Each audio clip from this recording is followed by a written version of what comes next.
Hello. Today is the 27th week of the year. I have chosen to use Genesis 2:18 to 24, and Mark 10, 2 to 16. It's a Keenland homily. I'm doing a 10 o'clock Mass out at Keenland this coming Sunday, and I'm doing the Saturday afternoon at Fox Christi. And so you get a Keenland homily. And I'm going to try to compare horse flesh with human flesh because of the readings. In the first reading, it says, "The Lord God formed out of the ground various wild animals." And that includes horses. That includes horse flesh. That includes American Pharaoh running for the most perfect horse flesh. And then in the gospel, Jesus talks about marriage. And in the Old Testament, he says, God made them male and female. For this reason, a man shall leave his father and mother and be joined to his wife, and the two shall become one flesh. So they are no longer two, but one flesh. Men and women, you and I, we're human flesh, not horse flesh. American Pharaoh. American Pharaoh is probably the best living example of a perfect horse that we have today. And he might be able to prove it on the last day of the Breeders' Cup, October 31 at 5:30 in the afternoon. And if he does, wow, he's the best. He's the most perfect.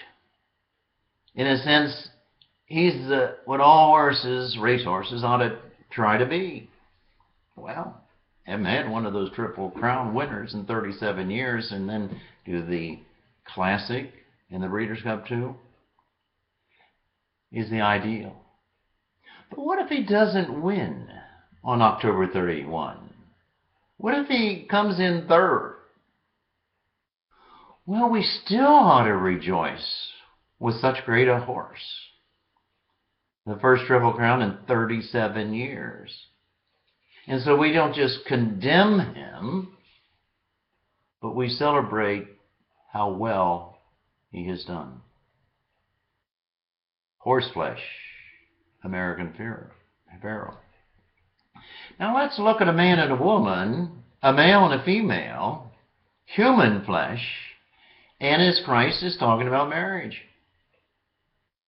And he says, in the beginning, God created us in Genesis, and he created us in his own image and likeness. And so when Christ is talking about marriage, he's talking about the ideal of marriage. A man and a woman created in the image and likeness of God, and the two of them shall become one flesh. And he says they are no longer two, but one flesh. Therefore, what God has joined together, no human being must pull apart or put asunder. That's the ideal of marriage. Well, how often does the horse win? How often do these marriages last until death? How often do you win when you bet on a winner? And how many of us know are involved in marriages that don't last and live up to the ideal? Well, many. And I think that we have to ask ourselves, did we try? Did we try to live up to the ideal?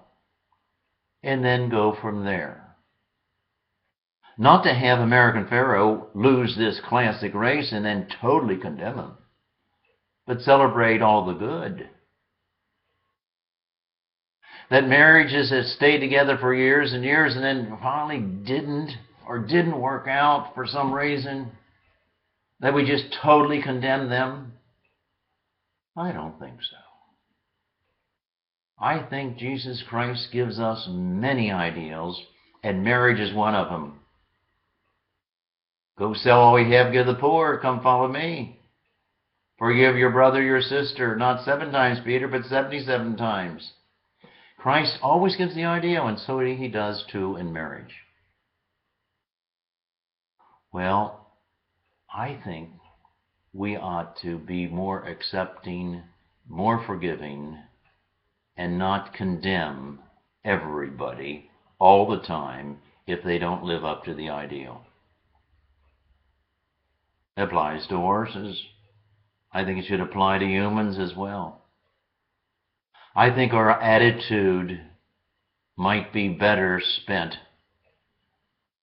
in saying, did they try? Did the horse try? Did the couple try? And not be one to immediately jump to condemnation. I think we need to have and continue to have that attitude of our new Pope. Whom am I to judge? I don't know how you're going to do with the horses this meet.